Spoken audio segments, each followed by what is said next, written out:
Bienvenue dans Poker Builder. Aujourd'hui, on parle d'un adversaire que tu emmènes à chaque table sans t'en rendre compte. Ton propre ego. C'est souvent le plus dangereux. L'objectif, comprendre comment l'ego sabote ton jeu et comment l'humilité peut devenir ton plus grand moteur de progression. 1. L'ego, l'ennemi invisible. L'ego au poker, c'est ce besoin d'avoir raison, de gagner le coup, de prouver quelque chose à l'autre. Il se cache derrière des pensées comme « je ne vais pas me laisser bluffer par lui » ou « je suis meilleur que ce joueur, il ne peut pas me battre ». Le problème, c'est que le poker se moque de qui a raison. Il récompense qui prend les bonnes décisions. Dès que tu joues pour ton ego plutôt que pour lever l'espérance de gain, tu joues contre toi-même.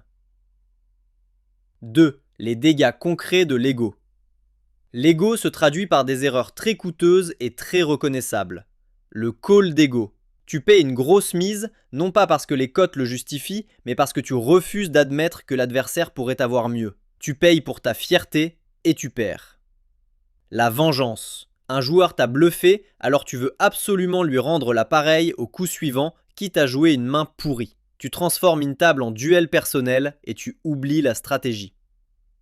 Le refus de descendre de limite. Ton ego te souffle que redescendre serait un aveu d'échec, alors tu t'accroches à des limites trop hautes pour ta bankroll et tu accélères ta chute. 3. L'humilité, une arme de progression. A l'inverse, l'humilité est une force. Le joueur humble accepte une vérité simple. Il fait des erreurs et il peut apprendre de chacune d'elles. Cette attitude change tout. Au lieu de se justifier après une main perdue, le joueur humble se demande « qu'est-ce que j'aurais pu faire de mieux ?» Il ne cherche pas à avoir eu raison, il cherche à progresser. Sur le long terme, c'est lui qui gagne. 4. Regardez la vérité en face avec les bons outils.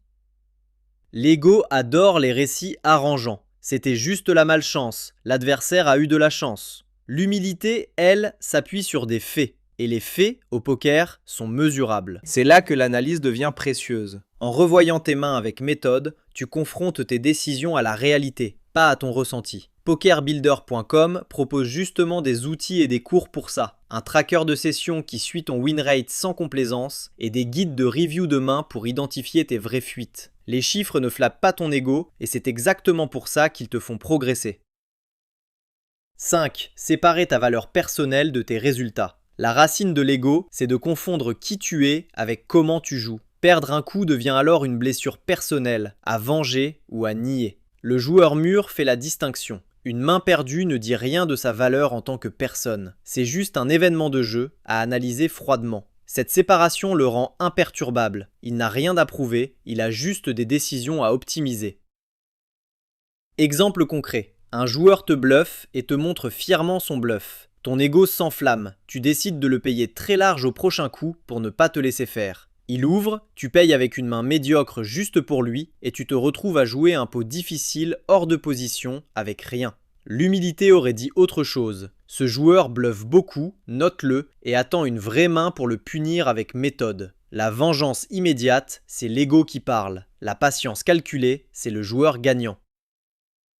Mini-exercice. Question rapide. Tu viens de te faire bluffer et tu sens monter l'envie de payer large le prochain coup pour prendre ta revanche. Est-ce une décision guidée par la stratégie ou par l'ego? Prends 2 secondes.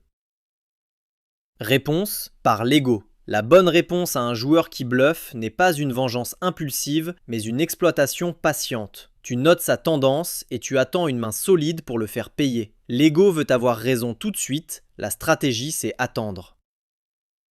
Conclusion. L'ego te pousse au call de fierté, aux vengeances et au refus de descendre de limites. L'humilité, elle, transforme chaque erreur en leçon et s'appuie sur les faits plutôt que sur les excuses. Sépare ta valeur de tes résultats, analyse froidement et laisse ton ego au vestiaire. C'est le joueur humble qui progresse le plus vite. Pour analyser ton jeu sans complaisance, avec notre tracker et nos cours de review, va sur PokerBuilder.com, la plateforme tout en un pour joueurs de poker. On se retrouve au prochain épisode de Poker Builder.